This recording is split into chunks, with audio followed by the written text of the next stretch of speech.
Hello! What is going on, everybody? Welcome back to yet another group breakdown. We've already done groups A, B, and C. Now it's time for group D. We've got France, that playoff spot between Peru, Australia, or the United Arab Emirates, Denmark, and Tunisia. I feel like a lot of people are sleeping on this group, as if Peru or Australia qualify, then this will be a very similar group to 2018. And everyone expects some sort of similar outcome there. Well, I've got news for you. Although that outcome is definitely possible, anything can happen in this group. Literally anything. We already know about the World Cup curse, where every recent champion of the World Cup gets knocked down the group stage in the next tournament. It's so hard to see at the same time, though. I mean, look how stacked the French squad is. One of the most dangerous squads on paper, if not the most dangerous squad on paper. And then you've got Denmark. We've seen how terrific this side was at Euro 2020, making it all the way to the semifinals.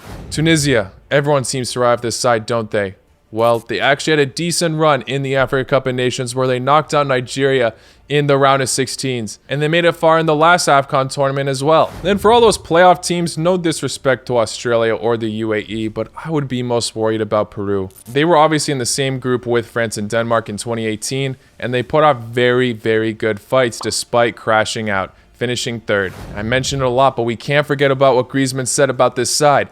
It was one of the toughest opponents they had to face in that World Cup campaign. Let's start off by breaking down France. Yes, World Cup winners, Nations League winners. They crashed out of Euro 2020, getting knocked down in the round of 16s on penalties to Switzerland. Yes, it was one of the biggest upsets in the tournament, but France still didn't play badly in that match, just conceded way too many goals. The attack seems to continuously prove themselves. I'm not too sure how France will end up lining up once the World Cup starts. As this title says, this is a very early breakdown video, but I'm predicting to see some kind of partnership between Mbappe and Benzema up top. Both of these players have had phenomenal seasons this year. Mbappe with 24 goals and 16 assists in 32 appearances so far in Ligue 1. Benzema with 26 goals and 11 assists in 30 appearances in La Liga. In the Champions League, Mbappe got 6 goals and 6 assists in 8 appearances. Meanwhile, Benzema got 14 goals and 1 assist in 10 appearances. And although it's crazy that France did get knocked out by Switzerland, Benzema scored a brace in that match.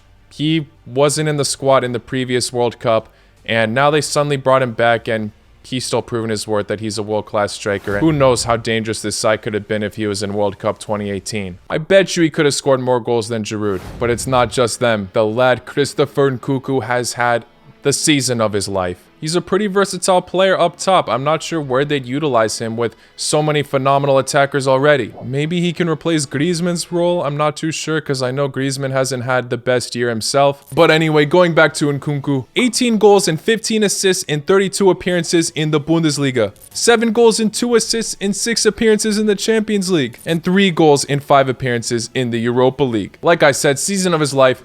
It would be genuinely surprising if Deschamps doesn't utilize him in some way. You've also got the attacker Ben Yedder, who's had a phenomenal season himself. 21 goals, 4 assists in 33 appearances in Ligue 1. On the wing, you got Kingsley Coman. This guy has never lost a league title in his career. And newly emerged talent Moussa Diaby, playing for Bayer Leverkusen. 12 goals and 11 assists in 30 appearances in the Bundesliga. Even Giroud, who only makes a starting 11 about half the time, has 9 goals and 4 assists this season in the Serie A. In summary, every big French attacker is having the season of their life. Oh yeah, apart from Griezmann, like I said, but who knows? Maybe he'll return his form yet again once international break starts. The midfield is stacked as well.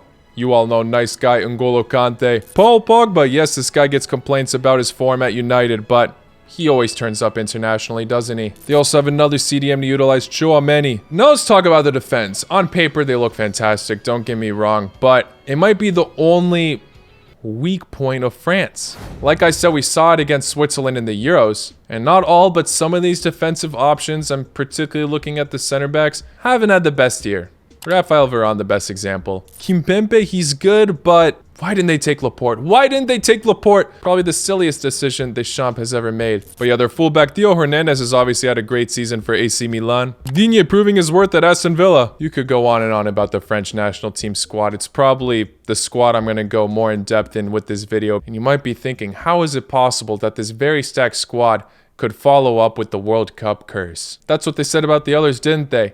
But also, the fact that this group is very similar to 2018 actually kind of leaves me worried for France. Think about it. And I might be praising them a little bit too early, as we still got to give Australia and UAE a chance. But if Peru end up qualifying, I see them along with Denmark coming out at full swing. Denmark, a fairly highly regarded side now. What a tale in Euro 2020. This side is also about to face France in the Nations League, so they'll be getting some practice with them ahead of the World Cup match. The managers will be able to test the water out a little bit. The players will be familiar with each other as well. And yeah, obviously they have that 2018 history already where the match was cut close, finishing 0-0. And Peru, they only lost 1-0 to France last time in the World Cup. Griezmann already highly praised his team, and I feel like Peru will know what they're doing in this matchup now. Very underrated side in South America. And Tunisia, obviously some things didn't go their way this year as, you know, they suffered through some injuries, coronavirus outbreak during the Africa Cup of Nations. They nearly struggled in the group stage for Africa Cup of Nations, and they qualified for the World Cup qualifiers over Mali in both legs by just one own goal. But again, they were missing some attackers like one of their best players, Kazri, in that matchup. But yeah, I'm getting ahead of myself. Let's go back to Denmark. Eriksen, we all know about that Euro 2020 scare.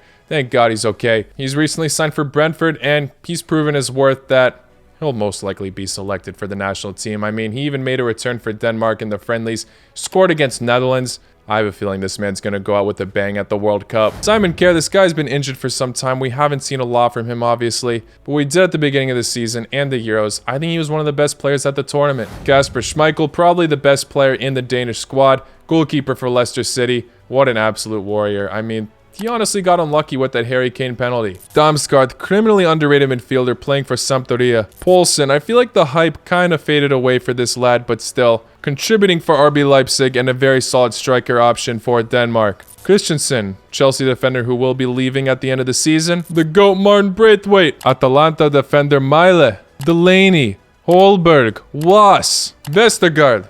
When I read out this whole squad, it just screams out one theme. Underrated collective unit. Maybe they're not stacked like France, but you've already seen this side has the heart, the determination, the belief. They're going to be getting some practice against France prior. Maybe things can work out their way. Although this side had terrific Euro success in history, the furthest they made it to the World Cup is the quarterfinals. That was a long time ago in 1998.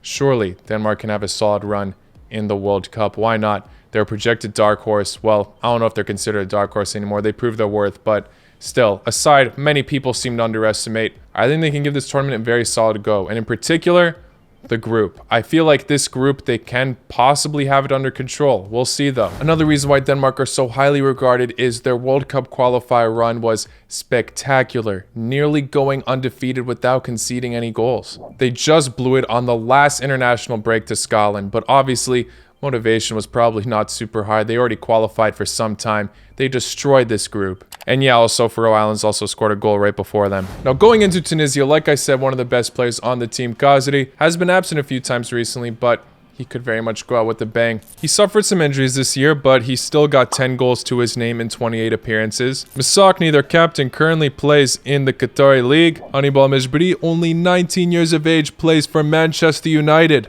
We obviously haven't seen much of it in the Premier League, but still. Skihiri, solid center defensive midfielder playing on Köln. Isam Jabali playing in Denmark. The thing is, it's a bit hard to judge how Tunisia will play, obviously. They already look like such underdogs, but they also currently have a temporary manager, Jalel Kadri. He started after the Cup of Nations, once the final round for the World Cup qualifiers began.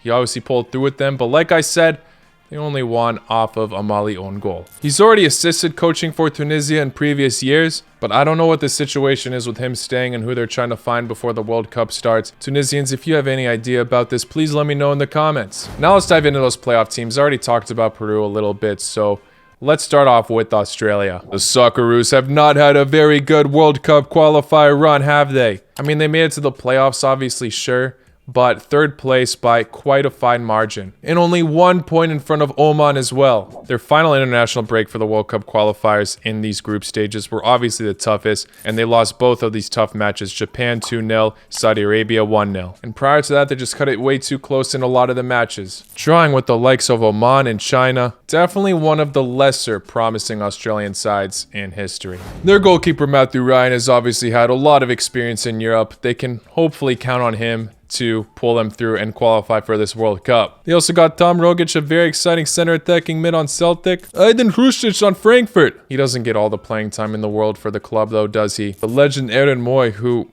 actually is not always in the squad. He randomly bounces in and out. Matthew Lecchia has had some European experience, but now he's playing in the A-League. Eddie Saltar on Stoke. Jackson Irvine on St. Pauli. Fran Karacic on Brescia. Sorry, Australia. I have a lot of love for this country, actually. I had a phenomenal time when I visited. I would be very happy if you guys end up qualifying for the World Cup, but if you do, chances of making it out of this tough group are pretty slim in my opinion. For United Arab Emirates, in their World Cup qualified group, they just clinched it to make it into that playoff spot. They got a few exciting players. Kyle, who is a bit of a late bloomer, but he's got 6 goals in the national team, more than any forward. Many people are doubting this side to qualify, but hats off to you if you end up doing it and you're here in the future. Beating Australia might be a doable test because they're not looking at their best, but Peru, it's going to be tough. This Peru side is fueled up. They obviously finished in that playoff spot in the South American qualifiers, and lots of people are arguing that there was some injustice with the match against Uruguay,